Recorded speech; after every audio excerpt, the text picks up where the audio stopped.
that level of commitment, see, intuitively you know, it's like the guy that asked 50 girls down the street, will you go to sleep with me, you go to sleep with me, eventually somebody's going to say yes. You don't want them to say yes because they're going to say, by the way, for this money for your little doofus project, we want you to sign on the line, we want you to commit everything you own, etc., etc. And you're not willing to do that. That's why it irks me, pisses me off, and I say, well, where do I get money to make my business grow? You grab yourself by your crotch and you go call on 300 banks. That's where you get money. Not going to seminars, oh, where do I get money to make my business grow? If I figured out where to get the money, there's not a man or woman in this room that shouldn't be able to figure out where to get the money. You got to suck up your pantyhose, go make 500 cold calls, and tell them that you'll risk everything in your life for this doofus project. That's why you don't get the money.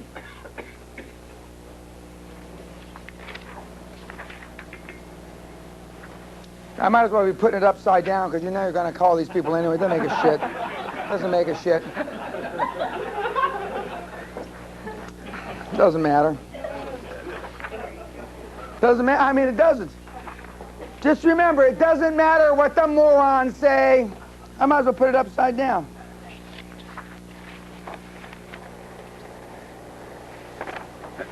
Now, does anybody have any questions about where you go get money from?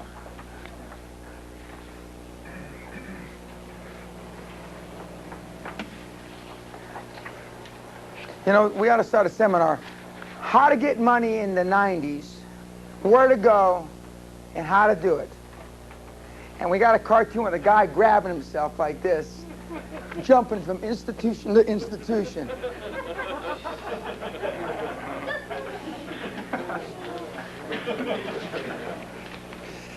Now, do the midgets talk like that? No. They can't jump like that. Yeah, they can. No matter how easy it is, easy it might be, never accept short-term solutions to long-term problems. I've said this, I'm just going to say a couple more things. In 1982 and 1983, I ran out of money. And I was calling institutions, but I still ran out of money. And I came this close to selling 50% of my company for $250,000 in 1982, and 25% of my company for $250,000. I got it wrong. 25% of my company, 10% of my company for $250,000 in 82, and $500,000 for 50% of my company in 1983, because I was against it. I ran out of cash. But I remembered the story that Bob Guccione told me when he was trying to sell the idea of Penthouse magazine. In the early 60s, he was sleeping on a bench in Hyde Park. He'd run out of money. And he couldn't sell the idea to compete with Playboy. Everybody said he was nuts. And he sold half the idea of Penthouse magazine for 1,000 pounds. At that time, 1,000 pounds was about $4,000. He went to the Grosvenor house, he got a room, took a shower, ate for the first time in 2 or 3 days. And then when he woke up that next morning, he decided he had done something very bad. So he went around to the few friends he hadn't bummed money off of yet to get back to 1,000 pounds, and he went back to that person and he gave him back the 1,000 pounds. 3 weeks later, he sold the idea to a group of investors in London, and Penthouse magazine was off and running, and the rest is history. Short-term solutions to long-term problems. It's the easy way out. And almost always, not almost, always, it's the wrong thing to do. Most people in business have historically run their business by making short-term solutions to long-term problems. It's easy, it's comfortable. It doesn't make you uneasy. It doesn't make you nauseous. It doesn't do any of those things that you have to do to be a high-performance person.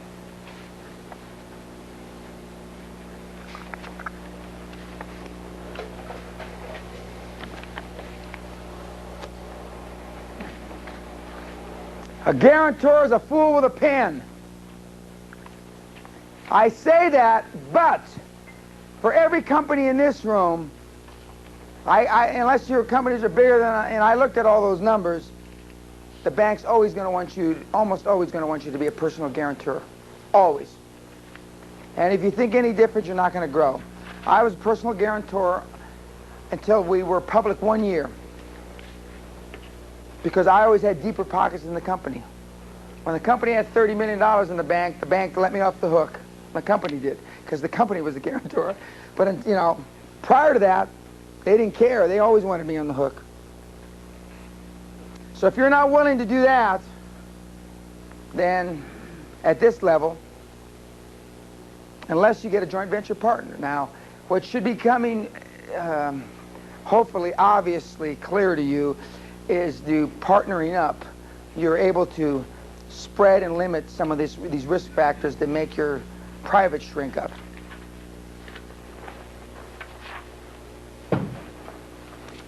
Somebody's private just fell off. That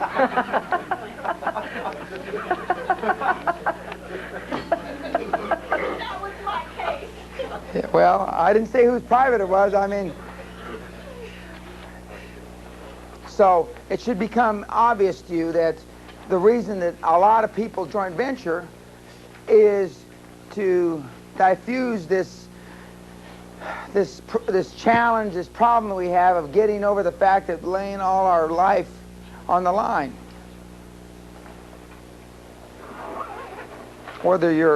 It's a lot easier when you're 26 than when you're 36 or when you're 46, because your perception is that you got a few assets.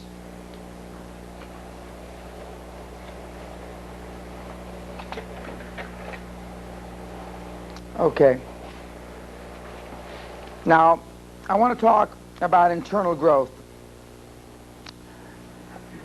I've asked questions. I've talked to most of you one-on-one. I've looked at your confidential forms you filled out. And I'm going to make a quantum leap here, but I can't see anybody in this room growing exponentially internally. Not one single solitary person that's got their ass on a chair in this room today. Not one.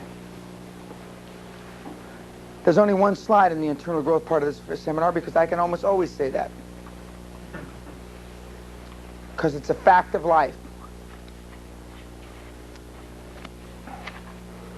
Because you don't generate enough internal cash flow to grow geometrically. You just don't. And the only alternative is it's external.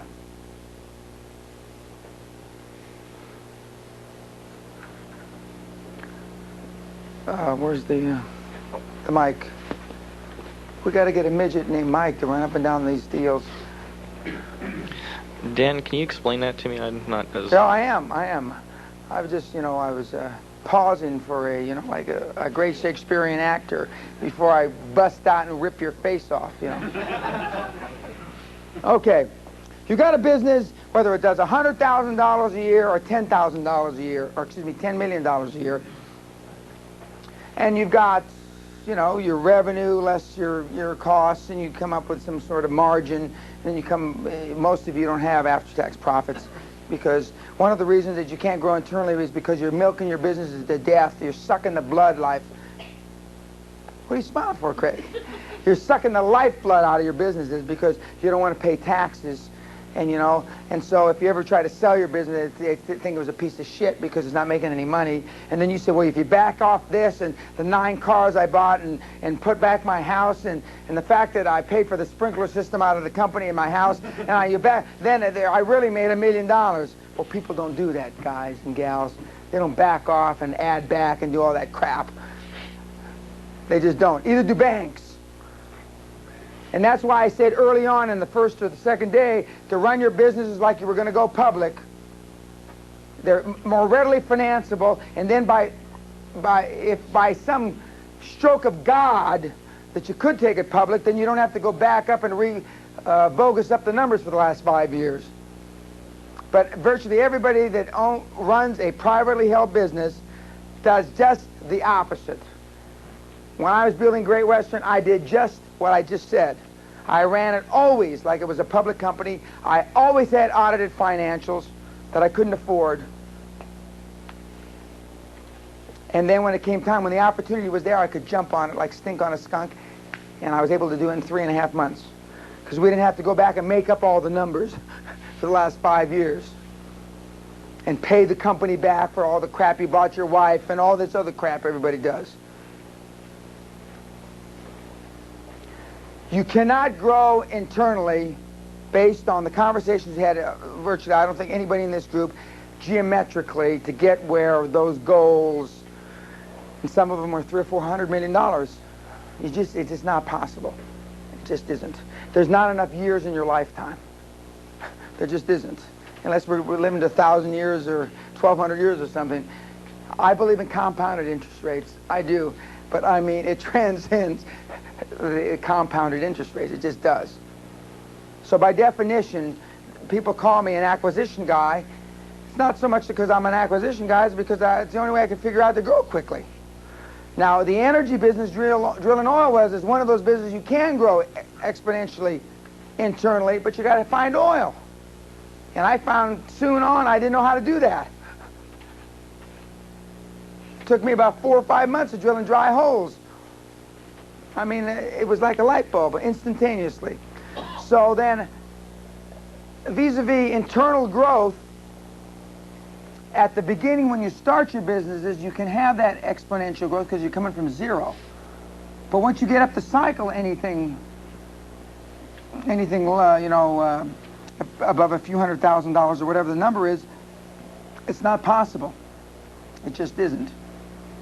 That's why, excuse me, Craig, I'll get to you in a second. That's why most people are satisfied with arithmetic growth, because by definition, for exponential growth, you have to do something you don't understand. Most people don't understand exponential growth because they don't understand how you get there, and it means that you have to do joint ventures, you have to do business in a way that you haven't been trained. And that's the honest to goodness reason why most people stay small to medium-sized companies.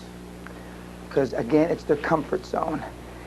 To do anything different would force you out of your comfort zone. Force you out of what you've been doing for 1, 2, 5, 20, 30 years.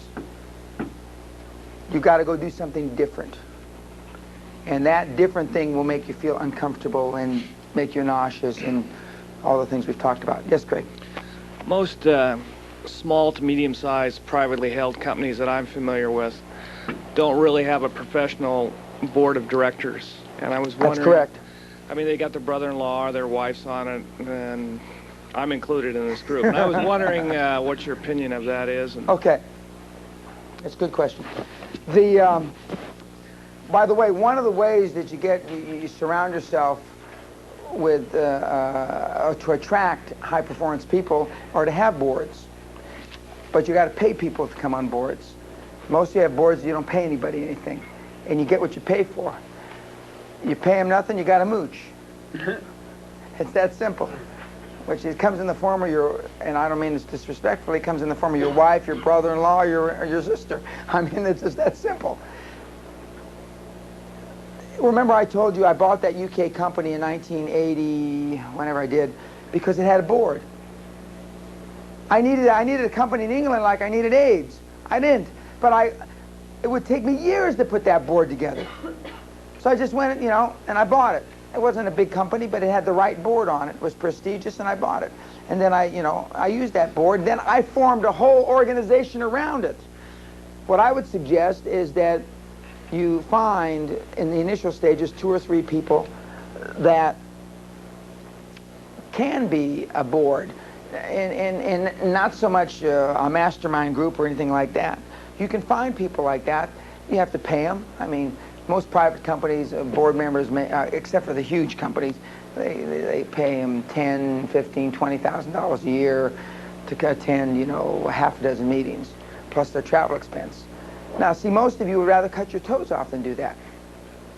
Well, I'm going to pay an idiot $15,000 a year, 4 idiots, $15,000 a year to come to 4 meetings a year. You wouldn't do that. But probably another $3,000 or $4,000 in expenses per person. So that's why most private companies don't have boards. And if you're going to have a board, you ought to have audited financials because, I mean, what's the board going to look at? Your internal stuff that was put together by your cousin? So, I mean, but Craig brought up a good point. I think you should have boards. I had a board early on, from the very beginning. And one of my board members sitting in the back of the room there, that guy that's as old as Methuselah back there in the left-hand corner.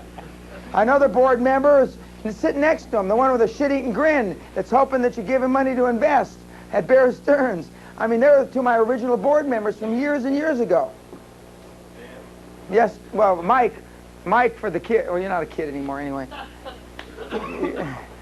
Was a kid, but now he's 40-something, but still a kid, 40-something, right? I'll just add that it is not mandatory that you have to pay these people, too, when you get them on your board early on. Yeah, early on. Find Yeah, them I and didn't pay these guys early on. He's right. He's right. He's right. He's right. He's absolutely correct. I didn't pay him. But you'd be hard-pressed to find somebody as good as I did. Maybe you will. I say that because it's easier to get them and if you pay them. But, and I assure you, if you ask either one of them, you're going to have to pay them now.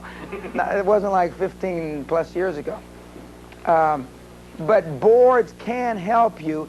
And again, then you want to pick somebody on the board that you want to be around, that is where you're not. You don't want to pick a bunch of guys you went to college with, and, I mean, you're defeating the purpose. You want to pick somebody. Mike, for Bruce, please. Thanks. In picking the board, did you give equity to the board of directors? No. When I went public, I gave options, but I didn't give equity at that time. Now, I'm doing it now, I'm giving equity. But I wasn't as smart, you know. I'm lucky I bumped into some people had confidence in me early on in my career, but now I give equity. When I form board members, now I give equity away. And if you're going to pick 2 or 3 people, what are the best talents in those 2 or 3 people? I'd pick one from the accounting field, one from the legal field, and one from the general business. And if you're going to have more than that, then I have somebody that's got Wall Street background.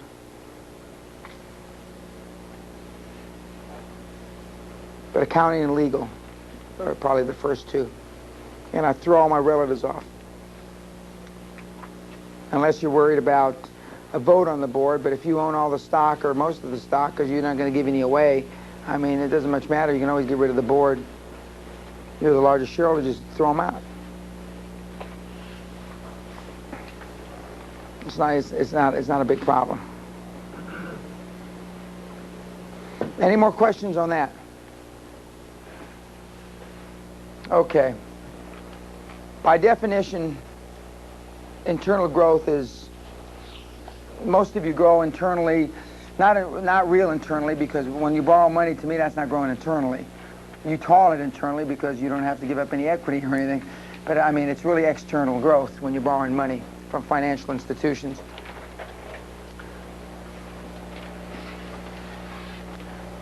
Because now you can overcome this internal growth quandary if you generate enough revenue.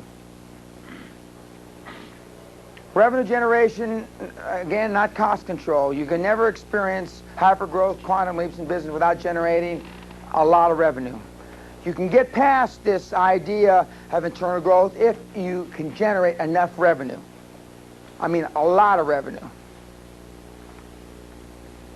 Most people don't fall into that category where they're generating enough revenue. Because with enough revenue, you can get banks to do special things, you know. But most of the people aren't generating enough revenue.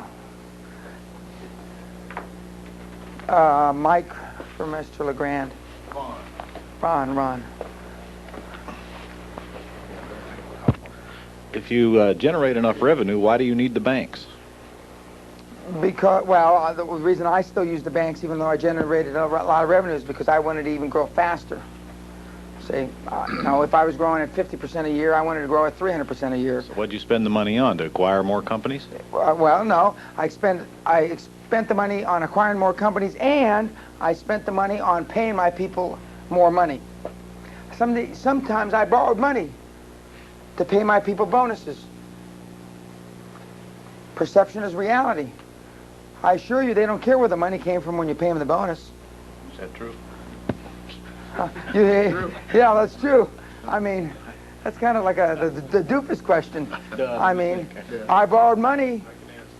Yeah, yeah. There's two of your team there both said, good thing I brought up, huh? Yeah, I guess, yeah. we got that squared away. Yeah. And so, but unless, it's very rare that I've ever seen a company that can create enough revenue unless, you know, they've got a lock on some end of the computer market or something where their revenue just explodes, you know, off the charts. And whether you need debt or not, there's so many companies that I look at that really don't have a banking relationship. A banking relationship, ladies and gentlemen, is a line of credit that you can call your little moron bank or say, send me 50, 100, 5 million, whatever it is. If you don't have a line of credit with your business, you don't have a banking relationship. What you've got is a deposit relationship. And a doofus hooker off the street can get a deposit relationship. Most people I talk to don't have banking relationships. They have deposit. They take your money, they give you some miserly interest rate back on it. If you want to borrow money, you put up a CD dollar for dollar. That's where most of you stand. If you're that good. You need a banking relationship to grow. And you need, as I said earlier, you need a bank that can take you to the next level. The founder, the CEO, the boss should think nothing, have nothing in his mind or her mind other than generating revenue, exposing yourself to new deals and new transactions. Should do nothing else. The Verdiers, all they do is travel now. One, because George can't stand to sit in his office without screwing around with his computer, printouts of his revenue and costs and stuff. Burl doesn't even go to the office anymore, do you, Burl? Doesn't even go to the office. When I want her, I call her at home, or, you know, she's traveling. Leanne or somebody told me, talk to your sister, and your sister knows how to get a hold of you. Now, this is a woman that used to choke the people in her office to death. She doesn't even go to the damn office anymore. And business has boomed, shall we say.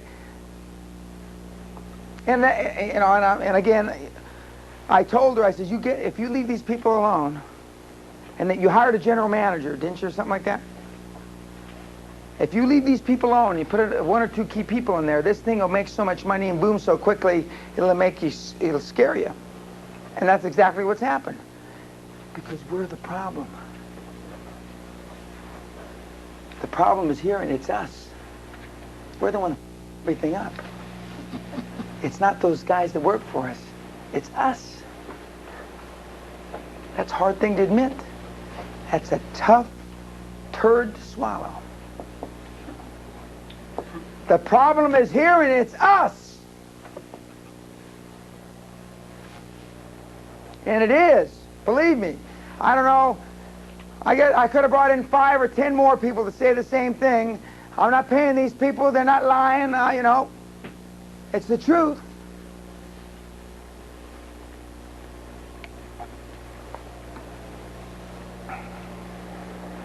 Peñaism. All managerial performance sins shall always be forgiven during periods of rapidly increasing revenue streams.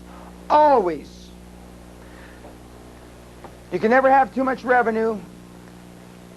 I made some of the most horrific managerial mistakes in my career.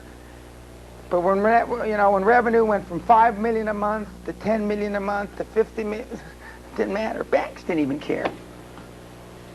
Dan screwed up. He shouldn't have bought that drilling company. Fine, dump it, blow it out.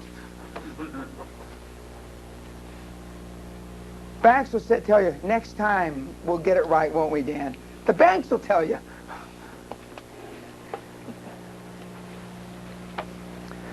It's, you know, like I said, the most important personnel problem we've got with your individuals is money. It all evolves around money. Just think, as individual entrepreneurs, how much time we think we've wasted, in my judgment, wasted, and hopefully by today you will agree it's wasted, on pencils, and I'm being this slightly tongue-in-cheek when I say this, pencils, bedding, paper, car leases, equipment, horse shit. I mean, just think all the time. How much equity should I give them? How much shouldn't I? How do I get it back when they, well, you know, when I got to fire them or I catch them stealing? It all means nothing. But just think about all the time that we spend doing that. You know? Like I have a friend of mine who's got a daughter. She's 16 years old, very attractive, and she looks like she's 25. He all his waking hours and half of his sleeping hours are, God, I wonder if she slept with somebody. I wonder if she's taking drugs. I mean, this guy's nothing he can do about it. He's either set the characteristics for her, or set up the foundation for her character, or he hasn't by now. Nothing he can do about it now. Yeah, but he wastes a lot of time thinking about it. And I'm here to tell you that most of the things you do, in fact, I'm going to be bold. Of course, I'm not usually bold.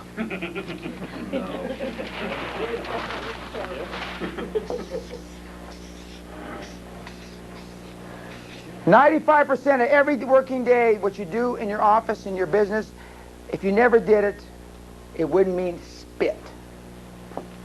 You've got people in you, for those of you that have employees, you've got people in your organization that can do it better than you. Some of your people can do it infinitely better than you, and you ought to get out of that damn way. Right, Burl? Right. People ask, you know, somebody made the comment, well, Burl was already rich when he met Dan.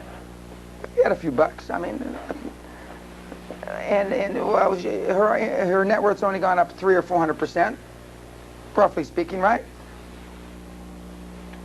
And she's working less, but she's working at what she does best. And these other people do it better, the other stuff. And that's all I did. That's all I did. I mean, this is no great genius. But 95% of your workday is a waste of time. So you think about, what could you be doing that over 95? You know, get a girlfriend or do something. I mean, have some fun in life, you know. My wife doesn't like when I say, get a girlfriend, get a mistress, get a, you know, boy, I mean, you know, she doesn't like to hear that. But do something, I mean, do something productive with your time. Instead of in there bugging the employees, screwing things up. The CEO, the entrepreneur, the founder of the company should be a glad-handing son of a bitch that just walks around shaking his, hi, my name's Joe Doofus. I found a company. Wendy's, the former chairman of Wendy's, that fat moron that does the commercials, that's all he does. Hi, my name's... That's all you should do.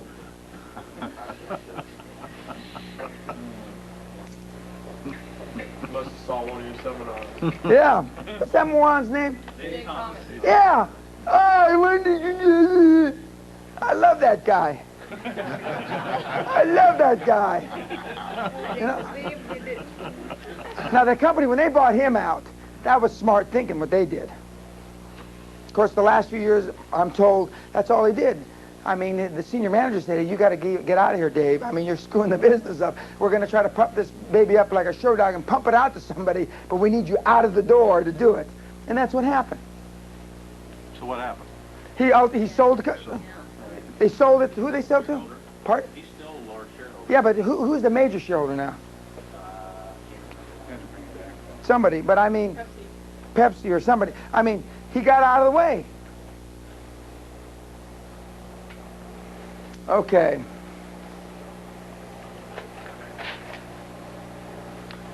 Now, external growth, and this is what some people say the only thing I know anything about, which I don't believe is true, but perception is reality.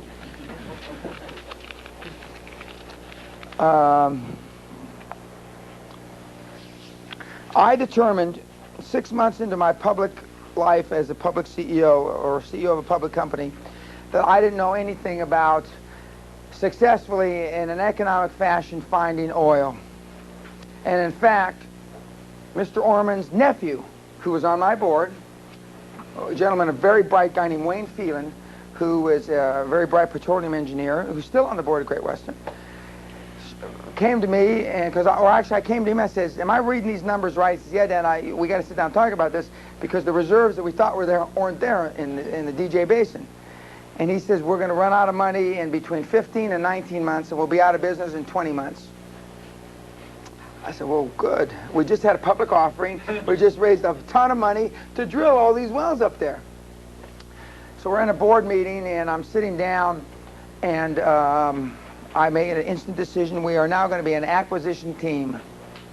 Notwithstanding, we don't have a lot of acquisition guys on here, but we're going to become an acquisition team because I'm going to take this $10 million that we raised from the public, and we're going to do acquisitions. And the first acquisition we made was Whitaker Corporation, which is a Fortune 500 company here in Los Angeles. And we bought out their oil subsidiary in June of 1985.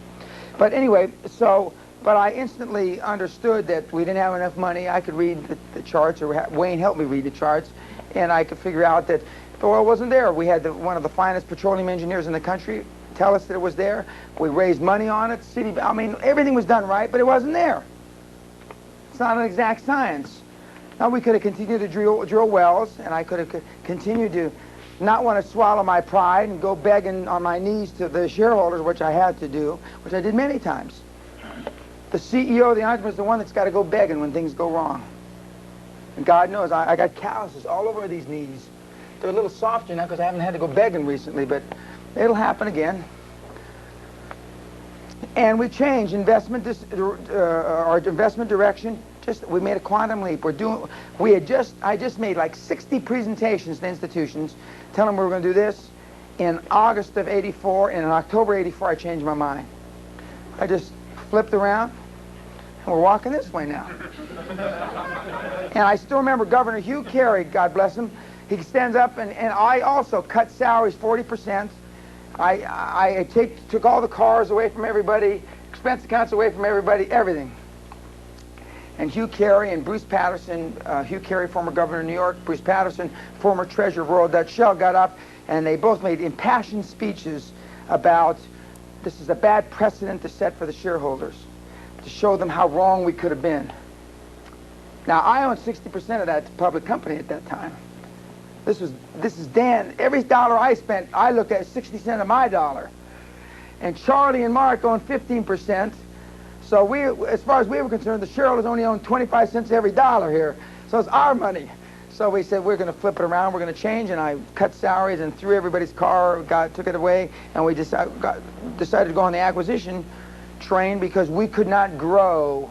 I had been given a mandate, and basically, ladies and gentlemen, your mandate, in my judgment, is to grow your company as fast as humanly possible. If not, you don't have to go to work every day. If you have to go to work every day to maintain your company just so it stays where it is today, then something's wrong with it. You ought to get rid of it, fall under a bus, or do something. I mean, so my mandate was to grow a company geometrically. So I said, the shareholders don't care how I do that as long as I do it. So I decided instantly that we were going to do it by external growth, and by external growth, that meant ultimately debt and making acquisitions. Now, we've already gone through the names where you can go borrow money all over the country. It's not that hard. In fact, it's almost like opening the yellow pages and going down and just making 3 appointments a day. Get your good business plan. You can do it on Lotus. Well, I don't know if Lotus 1, 2, 3's got a business, but you got software to do business plans now, pretty sophisticated ones. And you pack about 40 of them in your car, and you just start pounding the streets. For those of you that aren't willing to do that, then you wasted your money coming here. Yeah. Oh, Mike, for Mr. Hoffman. Huh? You don't obviously believe in when a company goes out of business and somebody says, well, they just grew too fast. No. That's what happened. No, that's an excuse. They went out of business because of mismanagement. I've never seen a company that grew too fast. They went out of business because they grew too fast. I've only seen companies that were mismanaged. Because you've got to be able to manage rapid growth. And managing 25, 50, 100% growth a year is a lot different than managing 2% growth. Big difference. Big difference between not playing to win and playing not to lose. Big difference. And that's why I said joint ventures, you got to find somebody. You can grow geometrically, exponentially without somebody that's been there. It's harder. It's not impossible. But if you're willing to make the mistakes along the road, then you can do it on your own. Make a lot of mistakes. Make a lot of decisions. Open a lot of restaurants that fail. Open a few that are super successful.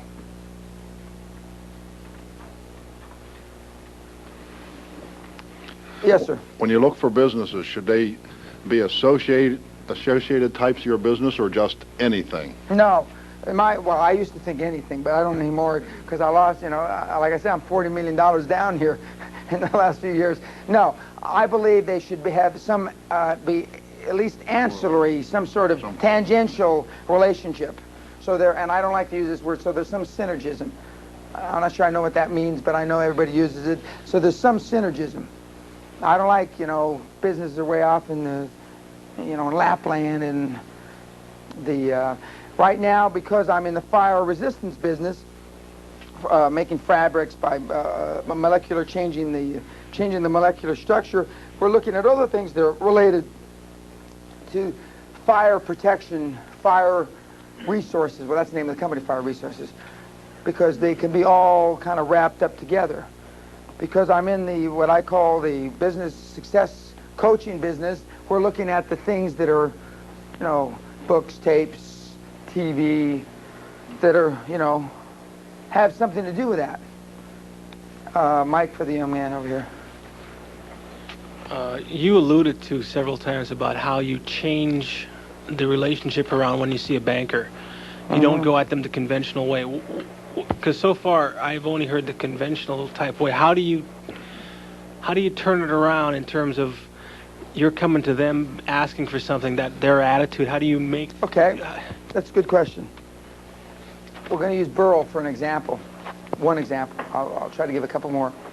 When I first met Burl, I had already told you that she had never been turned down by the Royal Bank of Canada in 25 years, which I was stunned. I think I almost fell over when she told me. And I said, well, you're obviously not asking for anywhere near enough money, for starters. I mean, so when you're getting ready to change your relationship with your bank, first of all, most of you are dealing with a bank you shouldn't deal with, so I wouldn't be wasting my time changing the relationship with the doofus bank you're already doing business with. I'd go find me a bank that can take you to the next level. So everything I'm about to say, unless you're dealing with already a huge bank that can do that, you're going to use this on somebody else. The banks, basically, in today's environment, want deposit relationships, and they're forced to do debt relationships, but everybody's scared from what happened in the 80s. So to sweeten the pie, like I just renewed a loan that I had, I rolled over for another 2 years, not because I couldn't pay it off, but because I wanted to maintain the relationship with the bank.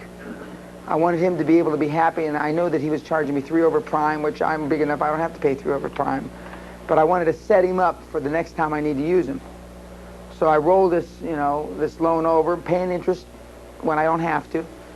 That's one of the first things. Pay interest when you don't have to. Second thing is, don't bitch and complain about fees and stuff like that. If the difference between 1 over prime and 3 over prime kills your deal, forget the deal, shit can it. I mean, you shouldn't have to. I mean, the deal shouldn't be that tight. If you're in a deal that's tight, that means there's no margin for any mistakes whatsoever. And we already know you're going to make mistakes, and we already know the doofuses that work for you are going to make mistakes. So you've locked yourself into a recipe for failure. If the deal's so tight, the difference between 1 and 3 over prime makes a difference, something's wrong. It's absolutely wrong. Because you're going to make mistakes. I make mistakes all the time, so if I make mistakes, God knows everybody else is. Okay, so don't argue about the fees so much, you know. Tell the guy or the gal that you're changing banks because you've outgrown this bank can't take you to the next level. Everybody hears that. And it's true a lot of times. It's important to leave your other bank on a good relationship, not that, that the guy's bad-mouths you when the guy calls and says, a way to do that is leave a little money in the bank. Because he knows when you leave that little money in the bank and you're taking your banking relationship away, there's only one reason you're leaving that money in the bank. Come back. Maybe. No. You're leaving that money in the bank because to soothe the cut around his throat you just did. And he'll appreciate that. And he'll talk so good about you. Oh, this guy is a prince among men.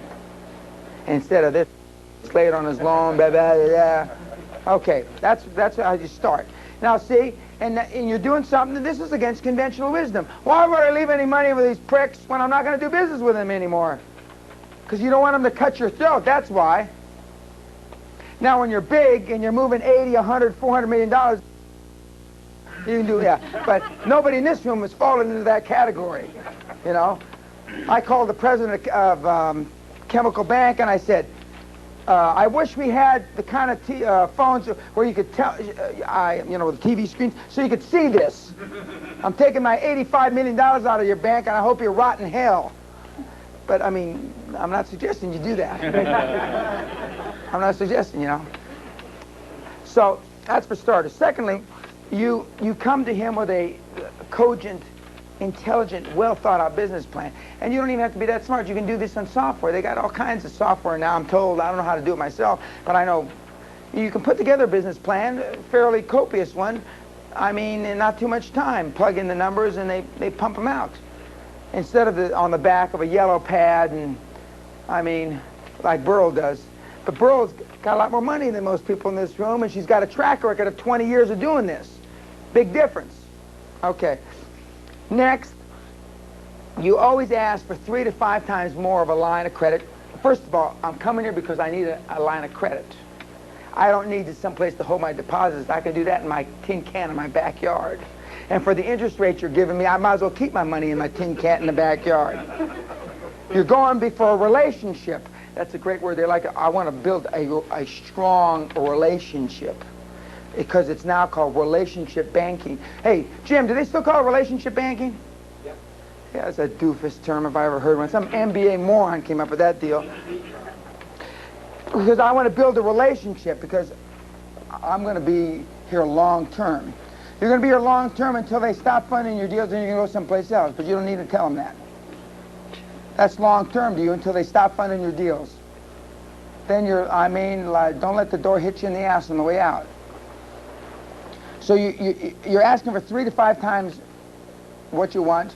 They'll agree on some number that's probably, a lot of you don't even have lines of credit. So, I mean, they'll ultimately agree on some number that's infinitely more than you think you can use. You always want a line of credit much larger than you think you can use. And then, believe me, I'll show you, you'll learn how to use it. Because what you want is you want the ability when a deal comes to you, you can commit to it. And one of the reasons that we were able to go, additional reason we were able to grow so fast, is I was able to make commitments like this. Because I knew I could put the interim financing together myself through my own cash and lines of credit.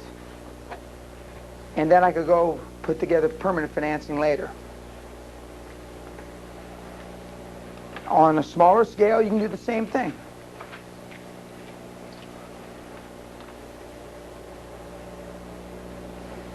Banks don't want to hear that you're going to grow at 11% a year, contrary to what you might have been told.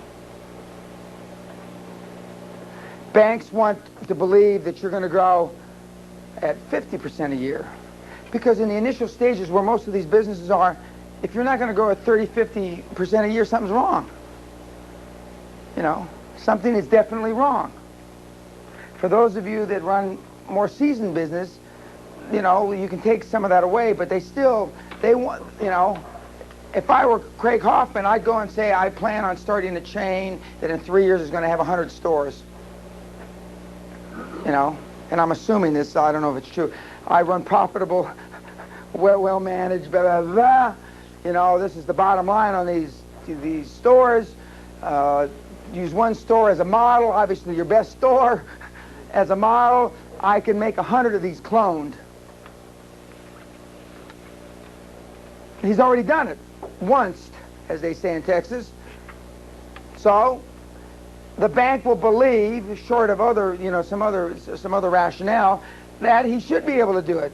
And these are the 25 cities I'm going to do it in. Now, he's already got a track record of running successfully for a number of years. For those of you that have no track record, they're going to be asking for the equity in your house. You're going to have to sign. And if you're not willing to do that, then you're not going to be able to grow. That's why joint venture partners, or giving up equity, big chunk equity, doesn't matter. In the first couple deals, I made 90 grand and $50 million. On my deal with Leggett, I don't know, we did $20 million in business, and maybe I made a couple $100,000. I don't remember now. It's been a long time ago. But just a moment. But the idea is, when you have a track record of transactions, the banks and financial institutions and the joint venture partners and all the other people that I've alluded to for the last 2.5 days are more readily and willing and able to get comfortable with giving you what you need. Yes? You said shopping a lot of different banks. How do you avoid the credit reporting? You know, if you've got 20 reports that you're shopping for money, does that affect you negatively? No, it never did me. I mean, I shopped all over the United States, all over the world. I mean, so you know, it's something I never worried about. It never affected me. It just, you know, it just never did.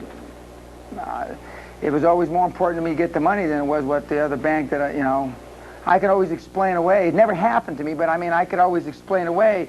Well, I mean, they ran 9 TRWs or whatever the words are.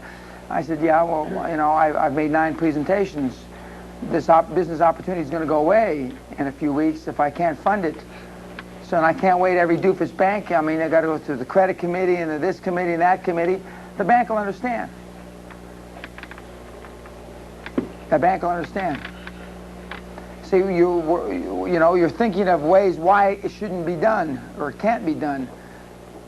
I mean, you come up with a lot more obstacles than banks do. And again, it gets back to because you're not as comfortable with your deals as you think you are. You're not as willing to make those major commitments. See, I said it the first day, bless you, talking about being successful is cocktail talk of the 90s, you know? It's like when you were 12 or 13 years old and you talked about sex, you hadn't gotten laid yet, you know? It's the thing to do when you're 12 or 13. When you're a boy, look at Playboy or whatever you used to look at.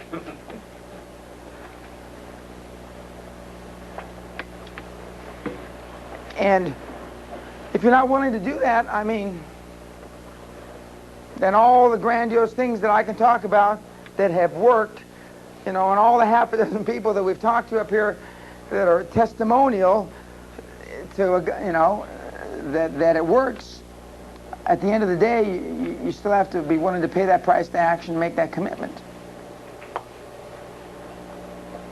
Okay. Did I answer your question about the banks? Okay. Any other questions so far? Does everybody understand how what I'm talking about applies to them Okay. Now. Oh, ma'am. This isn't exactly on the track, but it has to do with borrowing money. I'm just curious to know how you managed to get 11% financing, 1,100% of financing on that castle. I put up, how many millions of dollars? Let me think. I put up collateral outside the bank, outside the actual castle and the grounds and the estate. That more than amply covered the coverage that they wanted. That's how I got 11%, 100%. Guaranteed it. Guaranteed. Oh, I guarantee. I've had to guarantee every single thing I've ever had. When I borrowed 120% of my Houston house, I guaranteed it. I mean, it goes without saying. You know, most of you aren't willing to do that. And if you're not willing to do it, then, you know, then a lot of what I've talked about, most of what I've talked about, you won't be able to accomplish. Somebody once asked me at a speech when I was just whipping the crowd. This was in Baltimore, Maryland. I was just whipping them like a dog because I was really pissed off because they were asking stupid questions. And there were 65 CEOs. About a half a dozen were women. And somebody asked me, he said, Mr. Pena, he said, how much of what's your success would you base on brains and how much on balls? Good question. Anybody want to guess how I answered it? No, 50-50. 50-50. And it wasn't, you know, and actually in hindsight probably 70-30 or 80-20. I mean, brains versus the other. And because when you're really committed about something, you actually believe it's going to work. Ladies and gentlemen, see, the trouble is your deals, you don't actually believe they're going to work. There's a big difference. I know mine will work. You only think maybe perhaps on the 29th of February in the year 2006, you know, if a star hits you, yours will work. There's a big difference. And the reason mine do work and Rick Scott's work is because they believe. Rick believes. Rick believes he's going to control, you know, and by God he is. Little skinny doofus that he is, you know. But if you don't believe, you know, at one time, I don't know if everybody believed in Santa Claus, but I know I did. And I believed in Santa Claus till I was 11 years old. You know? And I wanted to believe. My kids don't believe in anything, you know. They believe in dollars and cents and pounds sterling. That's all my kids believe in. But if you don't believe in it enough, you know, if you're that kid in the sandlot, throw it to me, throw it to me. If you don't believe your hands are going to catch the ball, by God, you won't. Self-esteem is the basis for excellence in business. You know, all the rest comes after if you don't believe. If you're experiencing no anxiety or discomfort, the risk you are taking probably isn't worthy of you. The only risks that aren't a little scary are the ones you've outgrown. A high comfort level provides solid evidence that you're playing it safe, not growing, not really testing your limits at all, and not in the process of a quantum leap.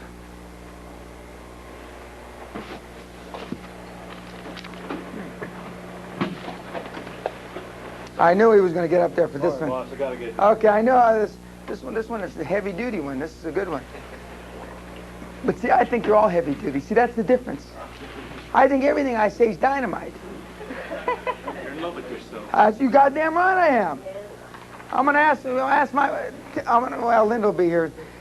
She said, if you ask me to say that again, I'm going to say no, Dan. I'm going to tell him a different story. So I'm not going to ask her. She says, I don't like you putting me on the spot and making me say that. I'm not making you.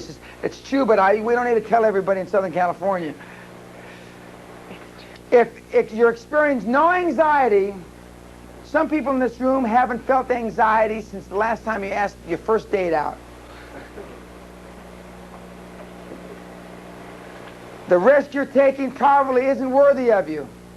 The only risks that aren't a little scary are the ones you've outgrown. A high comfort level provides solid evidence you're playing it safe, not growing, not really testing your limits at all, and not in the process of a quantum leap.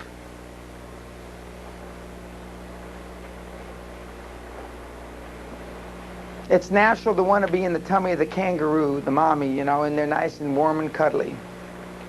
But that's not how you grow a business. In battle, it's a lot easier to sit on the bottom of the foxhole, you know, watching the things go over your head.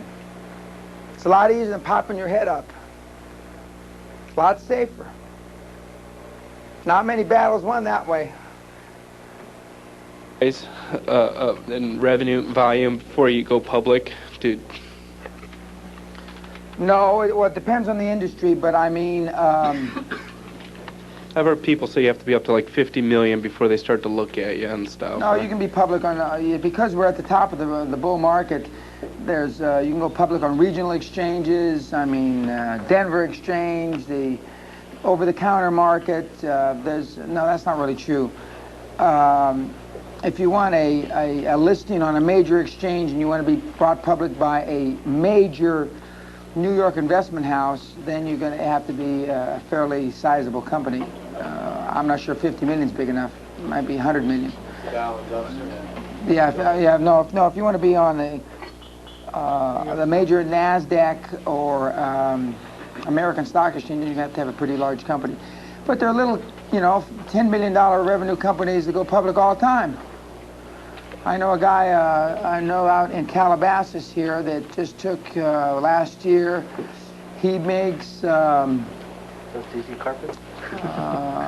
ink, the cartridges for laser printers. He makes cartridges. He's got one contract with Simmons. Who is this? I don't know. Lorraine, what's that guy's name out there? What Okay. city? What city? Calabasas. Because that's the industry I'm in. That's why I thought of it. I read the and forms you fill out, you know. I'm not like, everybody collects these forms and then uses them for toilet paper. I actually read the doofus remarks you put down. But do you have the name? We can find out the name.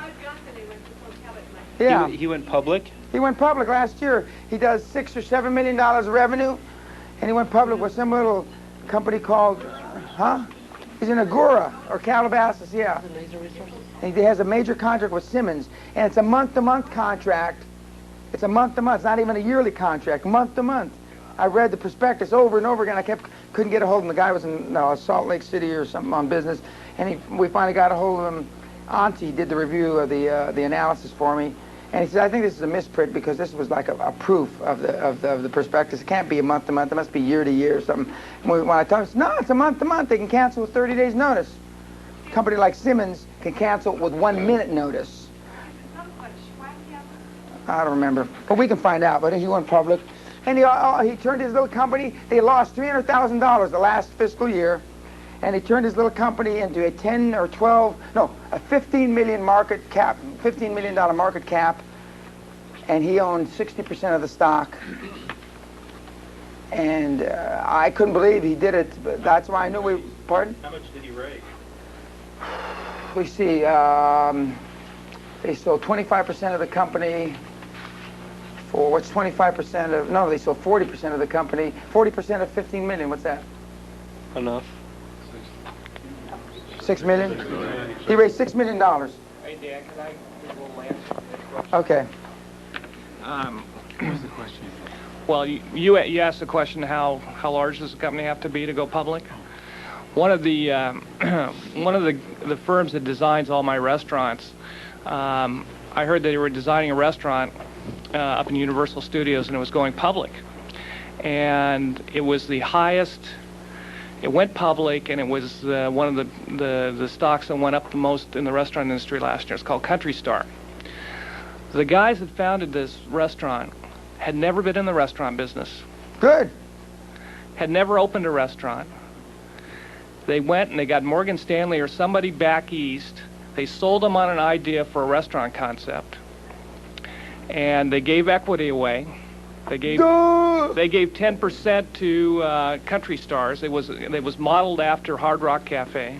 Hard Rock Cafe. They just opened in Universal Studios at City Walk, I don't know, the end of the summer. But he generated $7 million and $15 or $20 million in warrants with no experience, and I just couldn't believe it. Because I've been in the business 20 years, and the guy he'd never run a restaurant before. But you believe it now. Well, yeah, I do. You should venture with him. Yeah. And, I mean, he took this designer that worked for me back to New York, and they put the charts up, and these guys all sat in a room. They said, "We can sell that," and they That's did. all it takes. I mean, I couldn't believe it. Yeah. Idea of 5 minutes before everybody else, and it's such a great concept when you go to the restaurant and you're familiar with that whole genre, Planet Hollywood and Hard Rock Cafe. It just made sense that with all the country music fans, they'd go to a restaurant like this. So now I understand they're expanding to Las Vegas and all of those cities. The idea was good enough so that I'm not surprised that they could raise that much money with no experience at it. Just like when I took an option public, you know, the hundreds of people came in after me. But I mean, I had no experience. These guys have no experience. See, you don't have to have experience. You don't have to be ready. These guys were obviously promoters. They were comfortable. I mean, that you know, rightly or wrongly, that validates what I'm talking about. And somebody, like I said, some doofus in the world will. Morgan Stanley knows nothing about restaurants. You know, that's why I get excited when I hear Morgan Stanley in the room. I mean, I start salivating. They got those moron Ivy League MBAs in there. Sherry Wright, the Morgan Stanley guys, I mean, I would rather be across the table from them than anybody. The ones I don't want to be across from are those hard from Bear Stearns, where I came out of.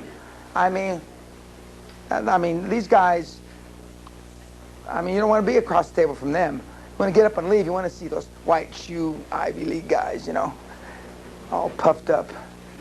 So then you can just peel them like a banana. Any problem solved will be replaced immediately by a larger, more complicated one. If you're not having to deal with challenges, problems that are bigger than the ones you just solved, then you're not growing geometrically. And it's never a time to count your victories. It's only a time to count the opportunities that you have yet to encounter.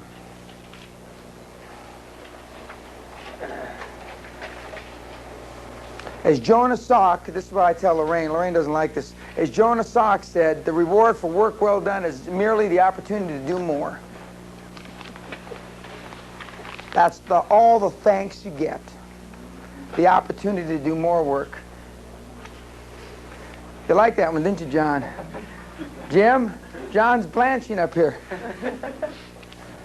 The reward for work well done is the opportunity to do more work.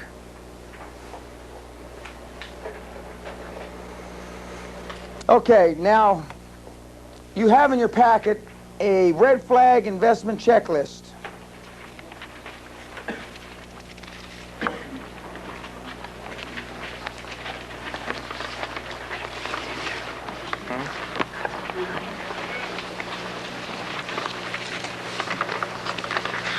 Okay, while you're looking for that, somebody placed an article up here. I don't know if it was Jim. An article, is this from the Journal? Yeah. From the Wall Street Journal, today's Journal, and the title of the article is Golden Touch. New entrepreneurs offer a simple lesson in building a fortune. What do new super rich have in common? Guts and ideas of convenience.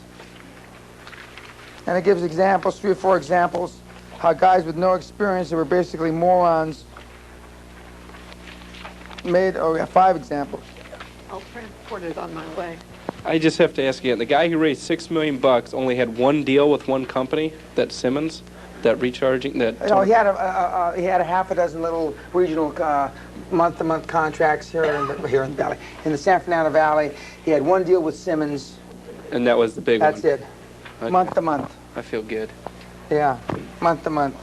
And I told him he'd never get it off the ground, because I mean, based on my background, I said nobody's gonna buy this.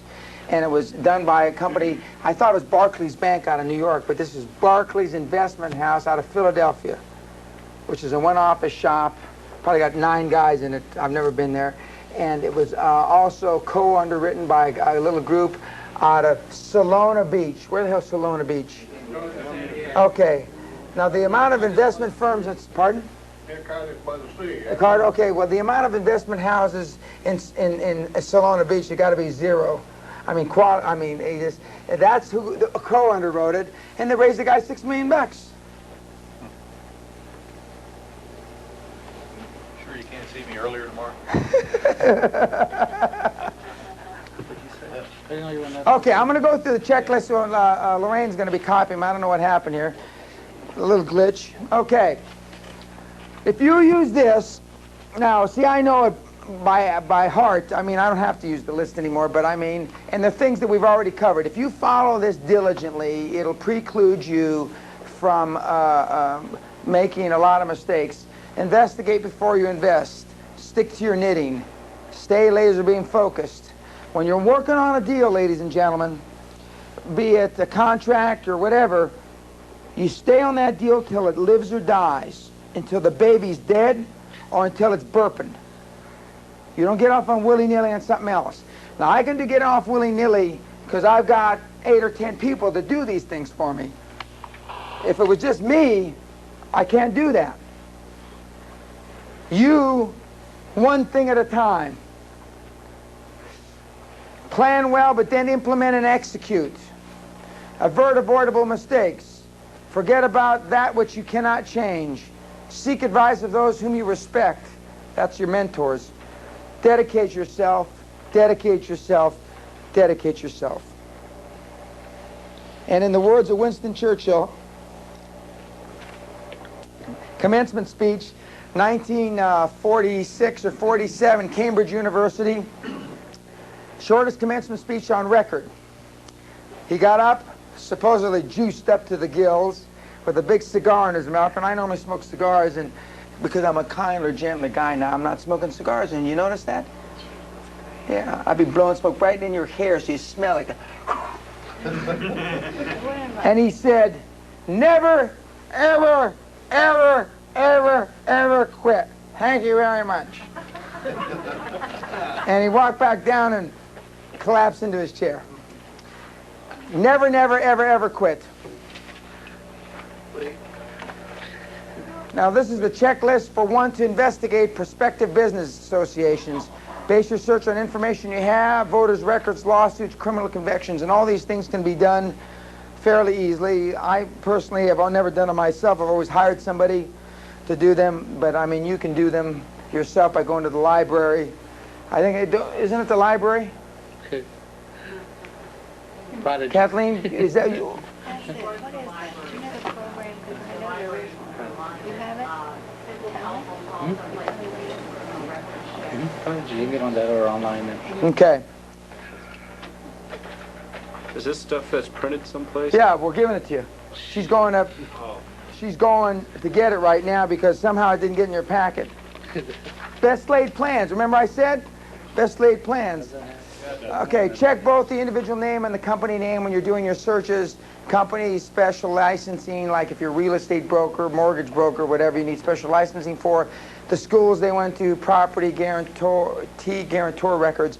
When I'm looking to hire somebody or I'm looking to go into a joint venture with them or a business relationship, when I go through doing the due diligence on them, if I find one mistake on their resume or CV, that's it. There is no relationship. I'm very careful to say I graduated on the dean's list at undergraduate school. I didn't graduate with honors. I used to put honors down because I was on the dean list, but I didn't graduate with honors. I wasn't magna cum laude or summa cum laude. And so if you put down you went to Harvard, you better, we call Harvard, or you say you were at Oxford. I've been at Oxford. I walked across the Oxford campus. But I mean, you better have gone to Oxford, and they better have your miserable name on some diploma there someplace. And if you allude and you say, like there's an MBA executive course and there's a 5-week or 9-week course at Harvard where you get some kind of doofus certificate, you better make sure I understand it's that doofus certificate, not an MBA from Harvard. And I mean, because to me that is a show of integrity. It's also a show that you lack self-confidence in yourself because you have to make up things about yourself. And I just won't do business with anybody that falls into that category. That's a personal thing. Not necessarily, I can't speak from the mouth for the South and all these other guys, but I can tell you for me,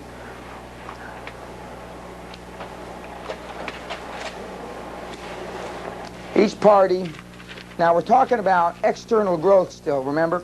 And that's why we had the checklist up there. Now, in external growth is going to be the active acquisitions.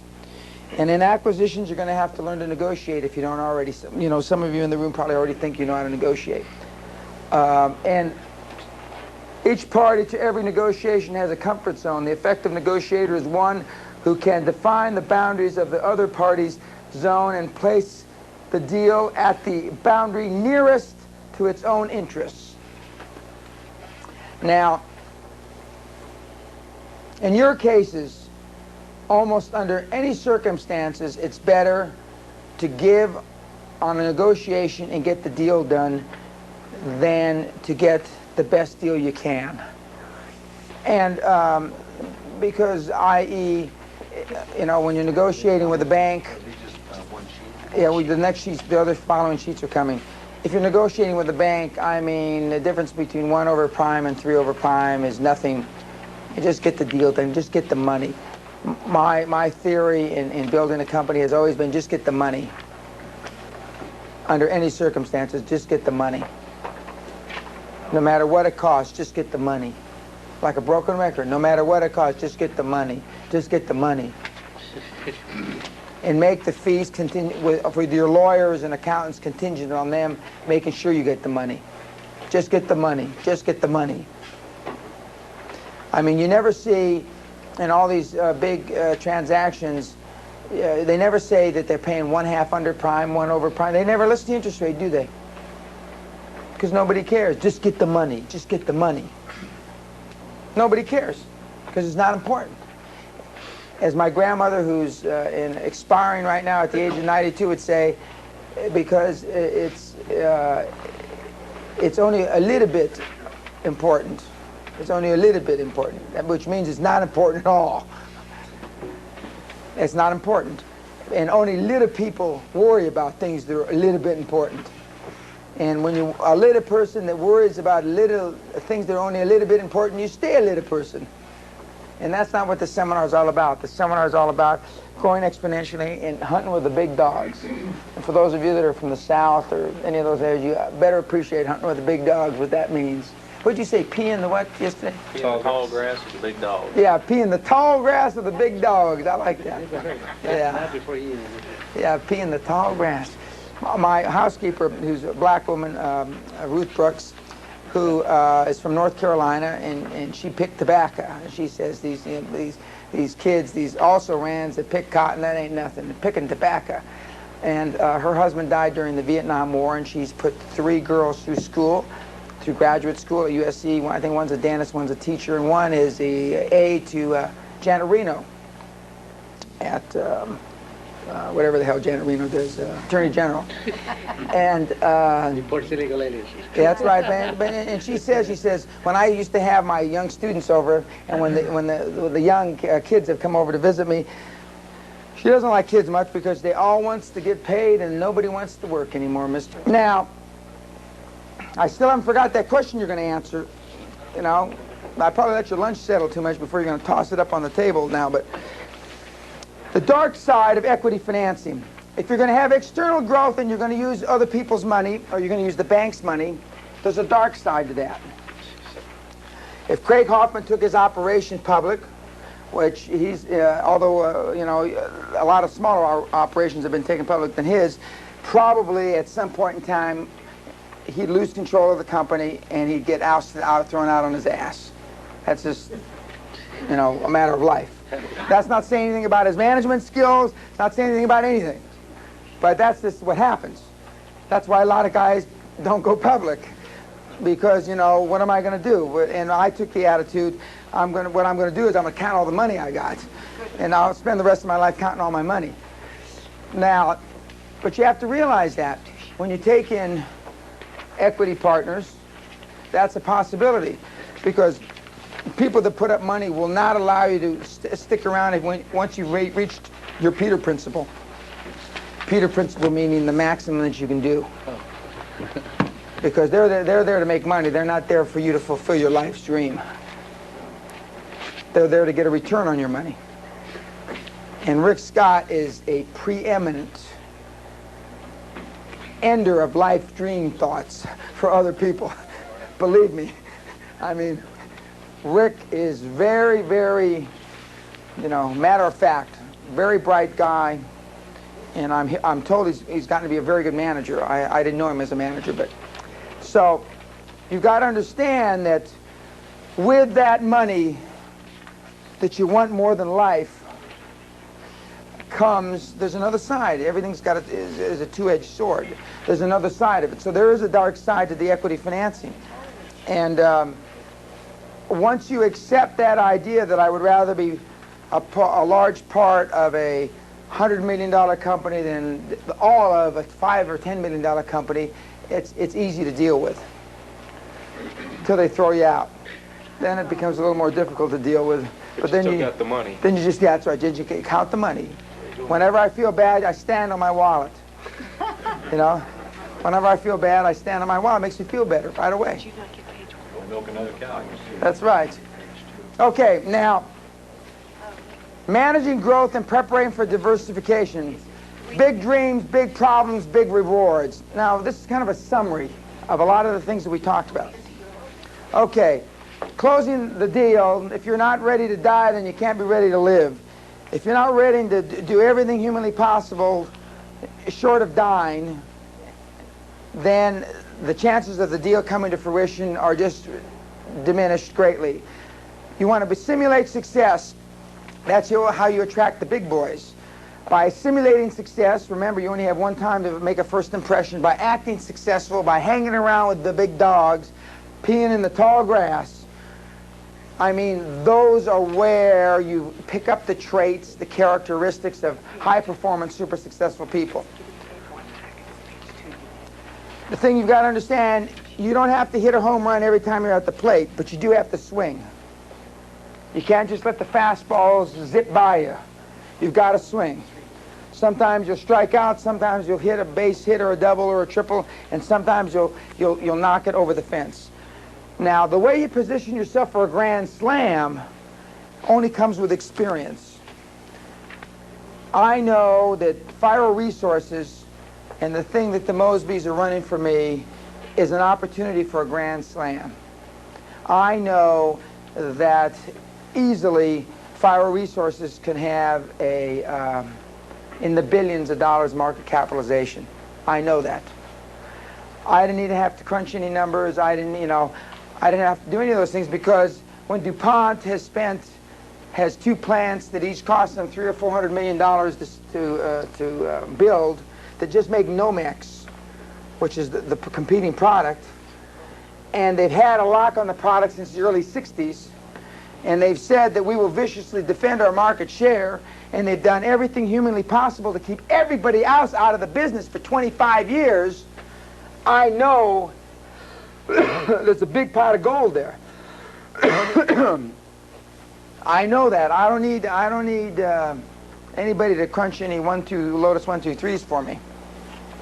And that's why when I settled up with Great Western, in addition to the cash I got, I took that patent, that oven, that special oven that we made in Italy, and I'm willing to fund it myself.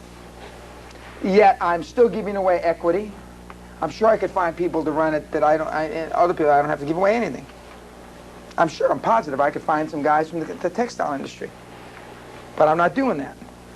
Now, why would I do that when not all, but most of my adult career in business, I've done it the other way successfully? Now, why? Some people would say, well, because they're going to be billions of dollars, and for every point you're giving away is $100 million, or I haven't really run those numbers. Maybe the Mosbys have. They're shaking their head. Yeah, they have. I haven't run those numbers, so I don't know. You can ask Jim at the break what the numbers break down. But I mean, 1 or 5% or whatever is a lot of money.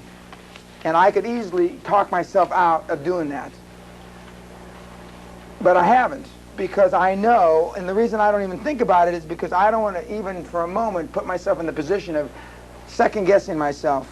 I'd be a fool to start using a different formula now after all the successes I've had. I mean, I'd be crazy.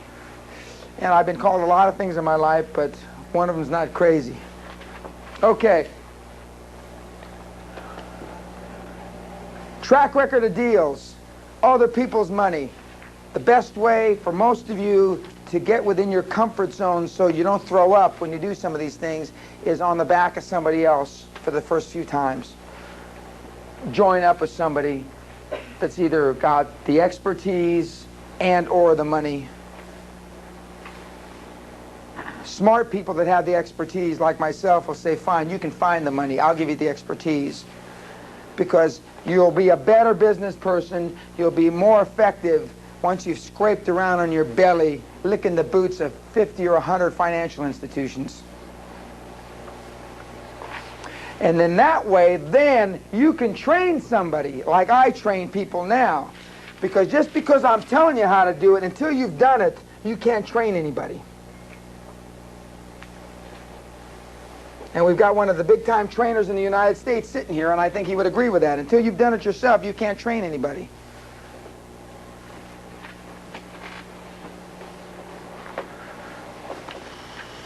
We've talked a lot about being ready for success versus being comfortable. You're never ready. Kirk Gibson wasn't ready to hit that home run in the Dodgers 88 or 89 World Series triumph. He was comfortable. He said, I got one good swing in me. It's being comfortable that you're going to be able to perform. It's the comfort level that the people that work with you, that you're not going to eat their head off when they do something wrong, that will allow them to make those judgments, those decisions to carry you to the next level. The Mosbys met with Ludoweasel this morning, and I mean, he was a formidable opponent. Smart, slippery guy. A lot of success in business. And I sent him into the breach like the Christians to the lions.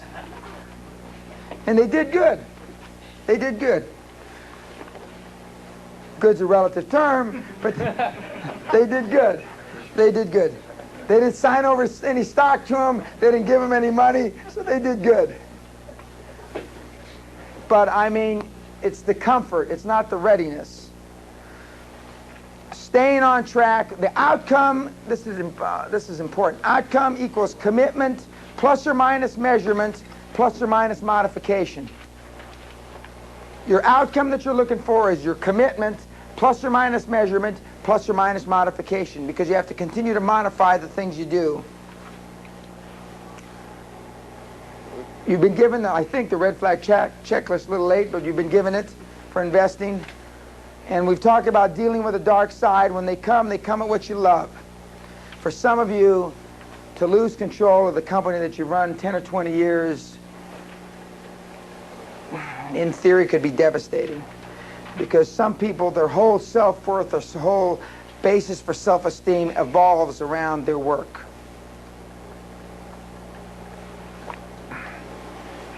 That's why people don't turn loose. Their sense of self-esteem is directly related to what they do. And if they give away what they do, they give away their self-esteem. When they really should think about, when you give away self-esteem, you build self-esteem.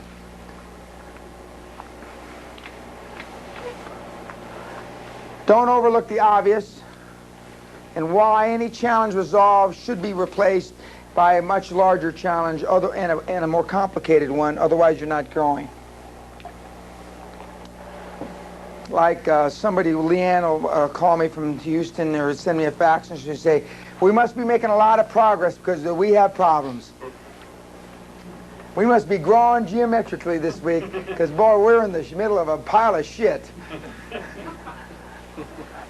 I say, yeah.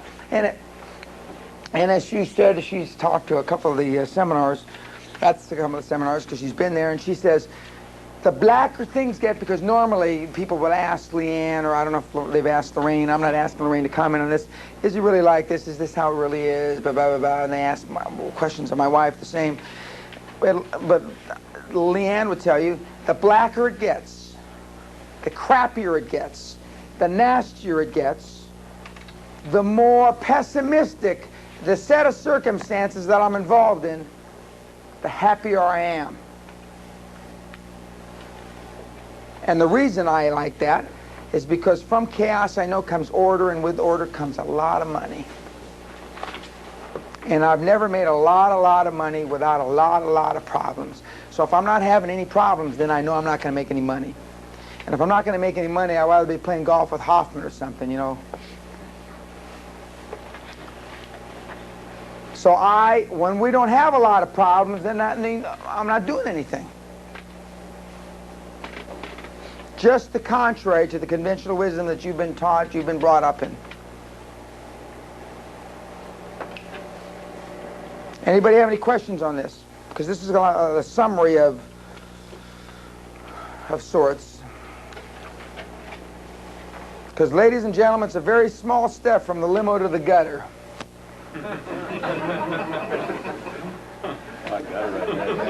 Yeah, it's a very small step. And it's a big step from the gutter to the limo. Yeah.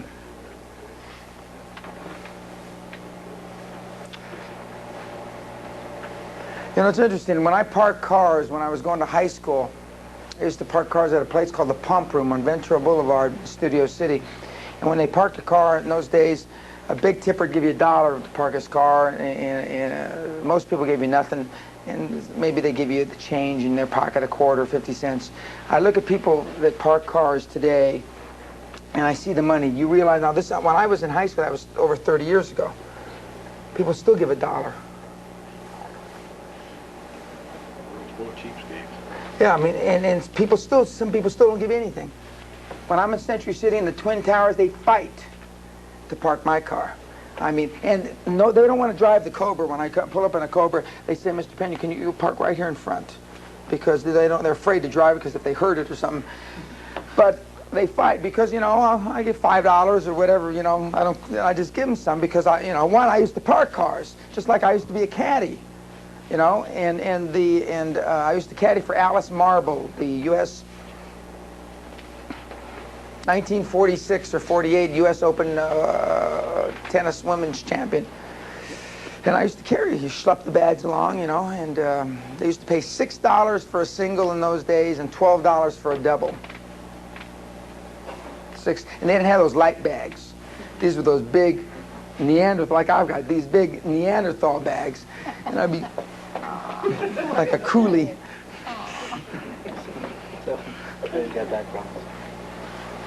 And my son is in a theater group, but the Will Greer Theater Group today. In fact, my wife should be here pretty soon. Maybe she'll bring my son.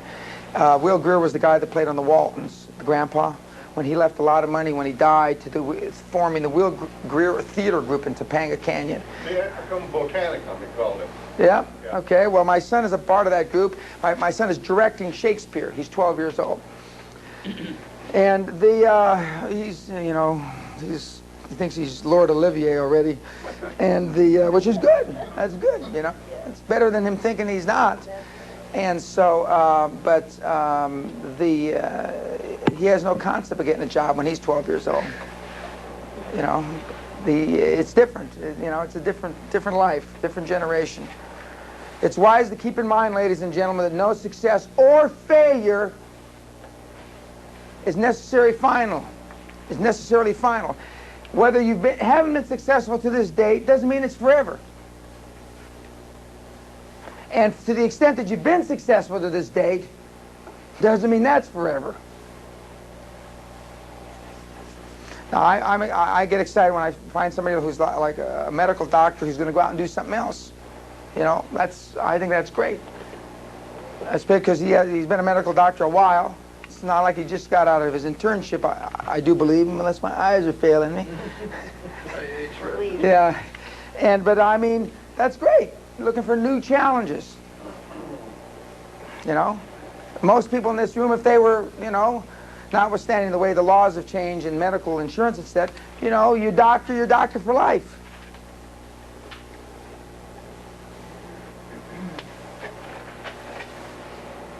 Creating your exit strategy. Now, before we get into this, we're going to go around. Remember the question I asked earlier? What was the question? What are we going to do with what How does this apply to me? No. No. What do we have to do To what? to go on with our plan with what we learned here? What price are you willing to pay? Pay. Very good. Okay. What price does the make your stomach turn up inside you? At what price? We're going to start at the back of the room. Burl, what price are you willing to pay? And she's already made about, you know, a quantum leap.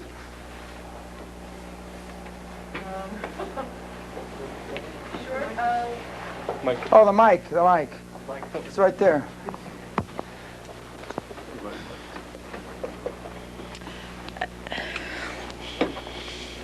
There is no price that's too high. Ooh, I like that answer. Give her a gun, then. Give her a gun. That's good. I could probably use it. I know. I was making a joke, bro. You didn't have to tell everybody in the whole room. You know. Okay. And okay, whatever. Okay, no price too high, right? Okay, next. And I don't want the bullshit answer that they answer that, you know, that do you, because I know she meant what she said. I want the real answer.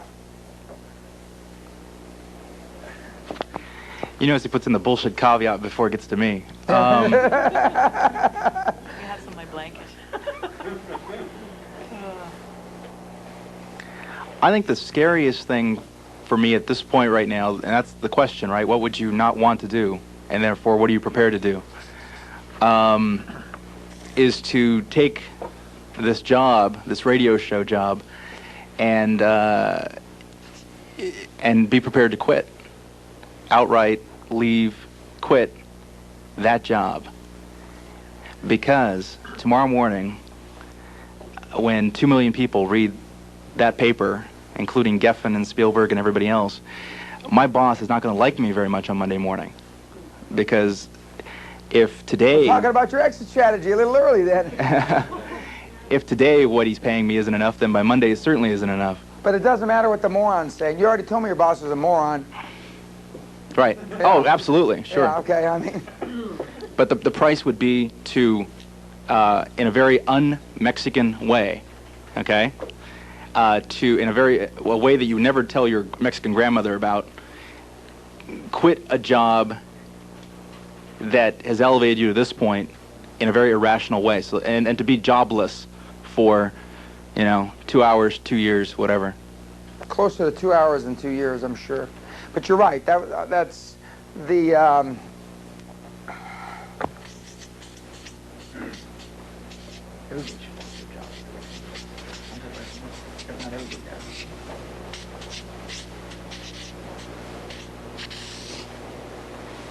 Quit successful job. Okay, next. With my new position, my whole... He's the guy that chased this guy down like a dog all over the place and wore him down into hiring him, basically. Right? Exactly. Okay. I make a whopping $500 a week, which I can't live on, so my balls are to the wall, and I have to perform to exist. So without performance and without saying what I do, if I don't perform or don't do what I said I can do, I'm looking for another job. So you're going to have to perform. Whatever it takes. Above and beyond. Legally or illegally. Yeah.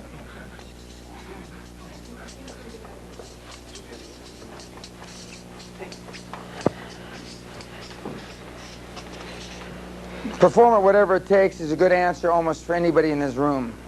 But he quantified his. Next, please. Well, in my company, I'm already one of the top producers, so my intention is to be the top producer. In order to do that, I'm going to continue getting up at 4 or 5 in the morning and going to bed at 1, 2 in the morning. But that's just the tip of the iceberg. What I really have is a list of intentions that are very, very well-honed, laser-beamed focus, and my intention is to do whatever it takes to realize those. And that changes from day to day. So it's actually being able to be creative daily, creative in the moment, and flexible as well as focused.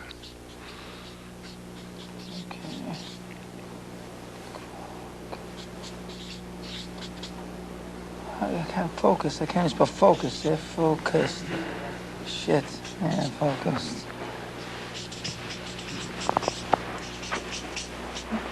We're going to abbreviate whatever. W-E-I-T. So I don't keep writing it. Okay. Jim. I think mine's, basically there is no price that's too high short of maybe killing my daughter. Notice I didn't say spouse, but I don't really I knew think... that I loved that kid as soon as I saw him. I don't think there is a price that I could put up there. Well, if the first 4 guys are anywhere reasonably close to being accurate to what they are willing to do, I will make a guarantee. This is the 3rd guarantee I've made here today, or in the last 3 days, that they'll succeed beyond their wildest dreams. I mean, I can tell you that. The only caveat is if they really or sincerely mean it, because as Charles Schwab said in one of the slides, almost anything's impossible. Almost anything's possible with unlimited enthusiasm, and that's true. I mean, because Charles Schwab's not that smart either. He's a enthusiastic, energetic, passionate guy, though. Yes. I think about a month ago I already paid that price because I felt that it was important for me to leave my job, and by doing that I was basically putting everything on the line, my whole career behind me, and pursue something that I was passionate about. And as of yesterday, I've already taken my quantum leap by making that decision. And as a result of this, I think what I learned was I needed to stretch myself to be more uncomfortable rather than comfortable, and make bigger decisions. Because I've always previously made decisions that were comfortable and easy. Almost everybody does, because of the preconditioning that we've all unfortunately been put through by our families, more specifically our parents. We've learned to take the easy way out, and that's why when Napoleon Hill says people are like rivers, and they meander and they take, they're all crooked because they take the easy way out. The river meanders to where the ground's the softest or lowest. And there's nothing wrong with that. There is something wrong. Let me take that back. There's something wrong with it until you've been informed what it is. There's nothing wrong with it, or a little wrong with it, until somebody tells you. See, you're armed with a lot of knowledge, and one of which is if you really start to act like you don't give a shit what anybody thinks of you, that alone, you'll make so much money you won't be able to count it. I mean, Donald Trump takes pride on people not liking him.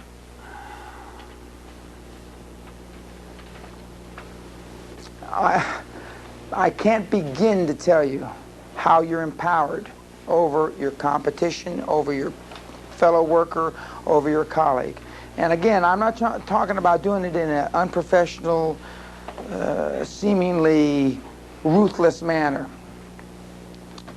I mean, because you can just listen to, that's fine, in one ear and out. Just like you do your spouse.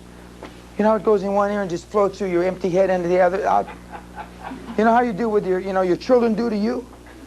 That's all I'm asking you to do. I'm not asking you to be a shithead or anything. Oh, yeah, honey, sure.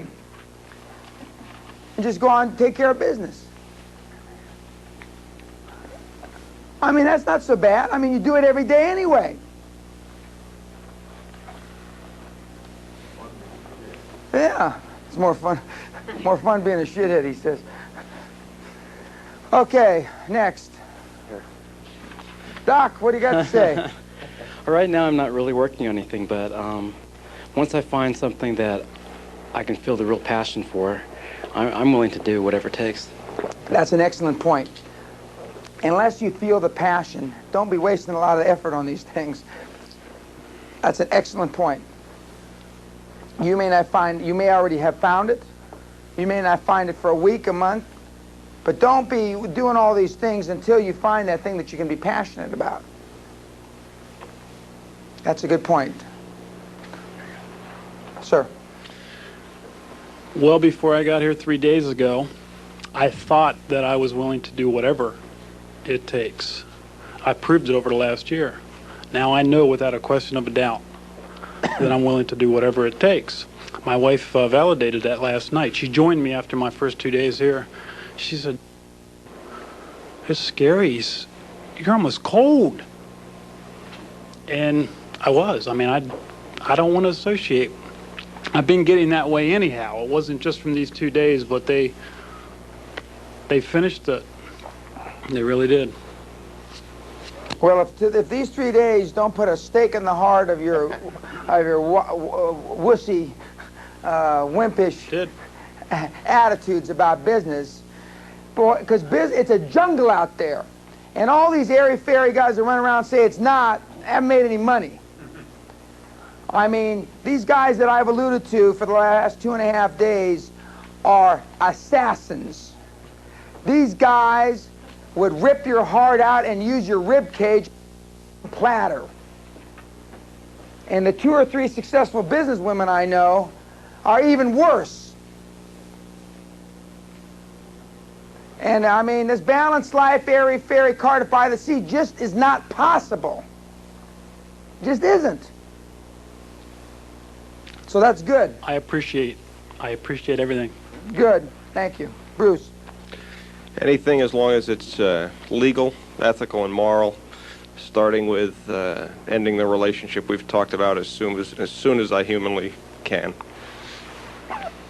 He sent me a little note of these 5 things he wanted to do, and the note, I read it, I forget, either last night or this morning, and he said it was on the back of a 5 Credo card, and it was to grow the business, I think 100 billion in revenue, 30 billion in assets, or something like that, and end a relationship with a business associate, and do whatever it takes, and as soon as you possibly can. And because it's easy, especially real hard decisions, it's always easy to procrastinate about. It's very easy to get wishy-washy, and that's human nature. Again, it's our preconditioning. You know, it often amazes me how anybody winds up being successful with the training that we get from our parents and schools. I mean, it boggles my mind that anybody ever gets to be anything. I asked the question, or somebody asked me about leadership classes in college. Now, some of the better B schools do have leadership classes, but most of them don't, as far as I know. I think the Kennedy School does, and I think maybe Wharton does, and half a dozen others. Maybe Stanford does. I don't think Anderson does here at UCLA, but. When you've developed your leadership skills, that will automatically enhance your self-esteem and your ability to not be as concerned with what other people say. Norman Schwarzkopf, when he told them that they were going to attack Kuwait around going around the whole country and come in from, I believe, the northwest, and have his supply lines dispersed over 350 miles, that's not the way you win wars.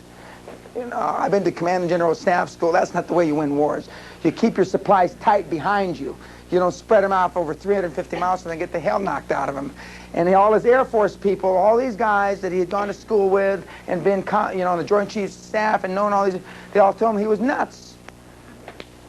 But he said, it's either my way or the highway until the president relieves me, which I think he almost did. But the leadership, you're not as concerned because you know you got to take the heat. And part of being a high-performance person, ladies and gentlemen, is when things go wrong, all the heat falls on one person. That's another reason that there's so few high-performance people, because all this shit rolls downhill. Always have, always has, always will be. Always will, excuse me. You know? Just that's why President Bush was, you know, he's a hero after the war, the Iraqi war, wasn't he? Because he got all the glory. If we had lost 300,000 guys and everything, boy, they would have impeached his ass. As it turns out, they might have well impeached him anyway, because they threw his butt out because the economy, you know, he was judged on his economic prowess, which maybe he doesn't have much of. It's lonely up there. Okay, next. Well, like Jay said, we do have a successful business, and I know that I'm ready to get rid of it if that's what it takes. My daughter called last night, and I'm not going to get rid of Jay, but I told her that we were going to start making money a different way, and she said, well, how? And I said, I don't know that, but I'm going to find out. And she said, well, has my dad woken up? And I said, yeah, he has. And what the next step is, I don't know, but I just know we're going to find a manager as soon as we're home, and we're going to start something else. That's great. See, quantum thinking, they're going to start something else. You know, spin in a completely different direction. I mean, well, she's sitting in the back now, but with the young lady that was sitting up here in front, I got to get out. There used to be a song, I got to get out of this place. No matter what the hell, remember back in the 60s or 70s? I mean, and sometimes, a lot of times, that's what it takes. And I mean, if you're the most successful VR broker in the country 5 years in a row, not much place to go. I mean, at the very top. And other than down, and like when people used to say when we were the fastest growing energy company 5 years in a row, I mean, where are you going to go? I said, well, we're going to be 6 years in a row. As it turned out, we weren't 6 years in a row. But no, that's good. Yes, sir. Well, on the first day, I said that I really had become aware of the need to, of the fuzziness of my own vision and the fuzziness of my focus. And coming from the East Coast to the West Coast, of course, we've been waking up at 4:30 every morning. But this morning at 4:30, I was tossing and turning in bed, and finally had to get up because it was just burning in my gut. And I went and sat on the toilet with the seat down, with my notepad, and began writing down the things that I woke up in my head and in my heart. And for me, the complacency is not there. For me, it's to stop caring about the morons, which today I've already had several opportunities to exercise and to keep the passion, literally eat, sleep, and live that focus and keep the burn there.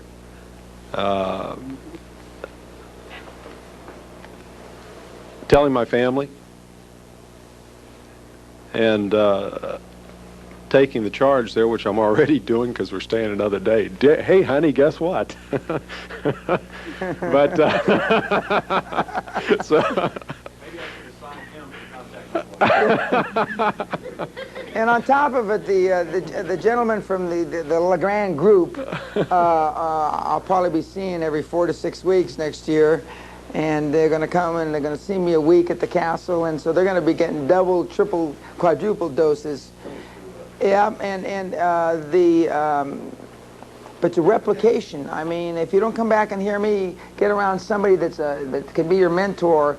I mean, Burl, this is the 9th or 10th, or I forget how many times Burl's been around. But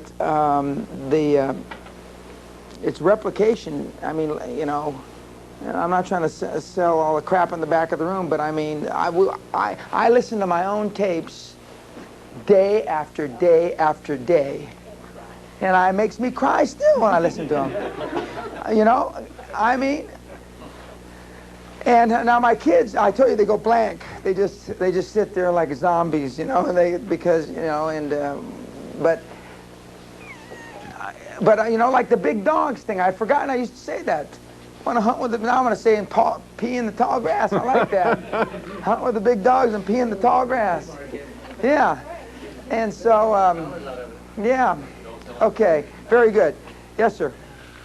Well, I have no restrictions placed on me as far as, well, from any quarter, actually, as far as home or family or friends or society in general is concerned. So I believe that we, even with a little conditioning, I could be ready for anything.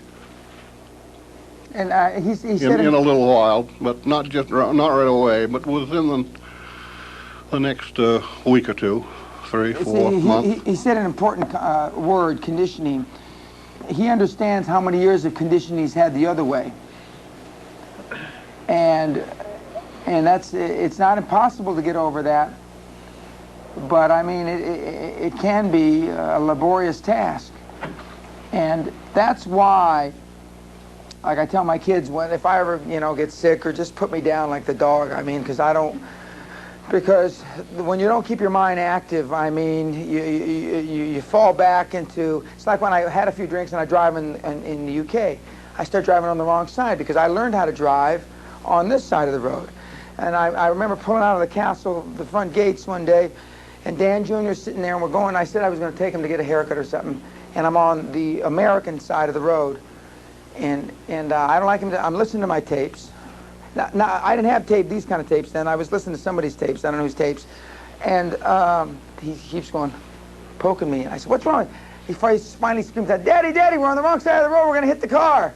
And I swerve over, you know. And you fall back. You fall back into your old conditioning very easily. You fall back into your own conditioning when you get around the people that you've been raised with the people that, you know, have been part of that conditioning process.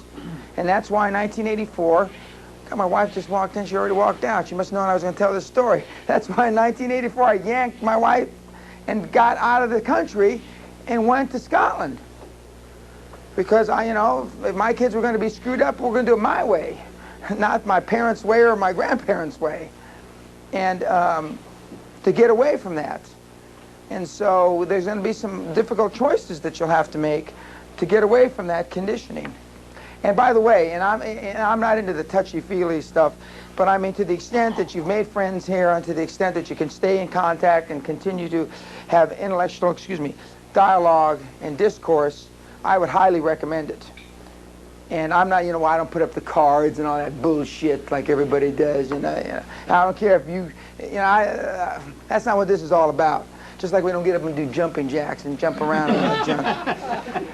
You know, you want to do jumping jacks, go in the parking lot. But no.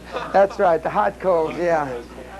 But so, I mean, to the extent that you know, you've made some friends here, some acquaintances, I mean, I would highly recommend that you talk and you exchange ideas so you continue to replicate your successes. And replicate between you and share successes. Yes? I'm going to develop 1 or 2 mentor relationships. I'm going to make a real effort to do that. And probably the most difficult thing, and I'll probably do it gritting my teeth, is I'm going to give some equity to some key people in the company. That's good. I didn't tell you how much, but I'm going to give him See, I'm going to be, because I see him a lot, I'll be able to prod him along a little, see, now that he's told me that. What do you mean you're only going to give him 0.5%? Mr. Hoffman, drawing up the paperwork costs more than 0.5%'s worth. Good. I'm glad to hear that. Okay, sir. The most difficult thing that I need to do, and it would be my pay price to action, I guess, is letting go. it's going to be difficult. We had a clue, though. This summer we went to Europe for 3.5 weeks, and we left nobody in charge. We just left. People said, "Who's in charge?" I said, "Nobody." I said, "Well, what's going to happen?" I said, "It'll take care of itself," for 3.5 weeks. And that was in August, and it's been our best month this year by 50%.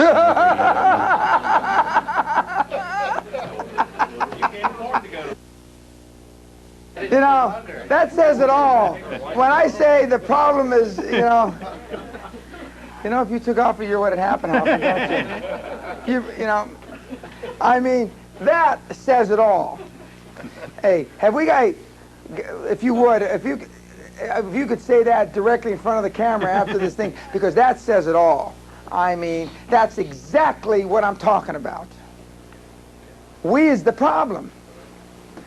And that's not that I need it validated, but I like to hear it validated because I've done it so many times now, you know. But that's exactly what Burl and a lot of these guys and gals over the last 15 months since I've been doing this, they can't believe it when it happens. Like the guy that we talked to, Casey, he couldn't believe that when he went away finally on his honeymoon and he came to the Castle Seminar on his honeymoon, they did more business than they ever had done before. We always thought it was coincidence. Yeah. That's timely. That's great. Doctor?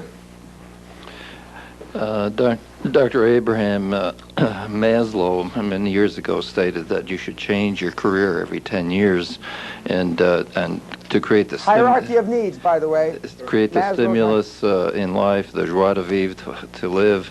And I'm willing to take that paradigm shift and change direction in my career, which is a well-established career, and to be able to move out of that into other areas. I have been committed to that before, coming here, and even more so now. And of course, it makes it easier. The fact that my kids are growing up and I'm single, it does make it easier. But nevertheless, I'm willing to make that commitment. I'd forgotten that Maslow had said that.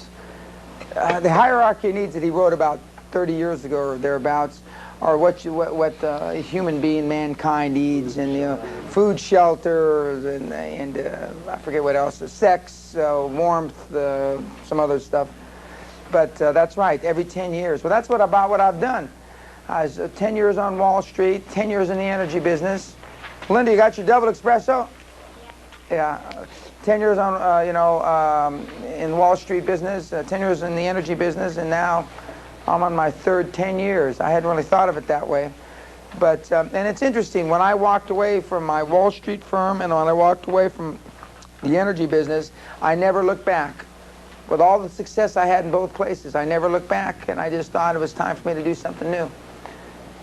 Yes? Yes, we've decided that we never had the fire go out. It never even hit ember. But now we've had some serious petroleum products thrown on it. And it's a full roar now. We're not complacent anymore. We're seeing where we have to go and what it has to take to do it. I kind of knew what I needed to do, but I found out that I really was too dependent on a lot of the things that we've discovered here that we need to cut and move on. And I don't have a problem doing that. And it's going to happen.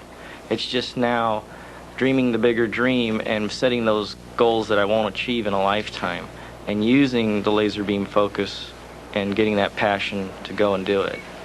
I don't see that being a problem. It's now, like Mr. Hoffman said, I've now decided to pick up on 2 more mentors to get me through and lean on, use. I don't have a problem with that.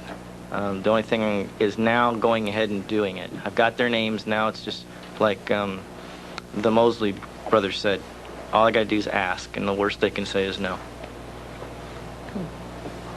Good. Yes, sir. Well, I paid a pay point to price to action to whatever several years ago when I walked out of a very successful job and started another small business. Over the last 2 years, I sat up, and if you want to talk about pride of authorship, after 2 years, I've built the absolute bottom line, best construction estimating program there is anywhere. And my big pay point right now is going to be to give up some equity to go get my dream team. I think some of that dream team is sitting here right now, but the only problem is they're all in a position of wanting to go out and find their own damn dream teams. So I've got to figure out a way to go find a dream team and then figure out how to release that so that I've got 50% of something that's outstanding and has a huge growth potential, as opposed to having 100% of something that I can't move because I don't know enough about it. I mean, I need the dream team bad.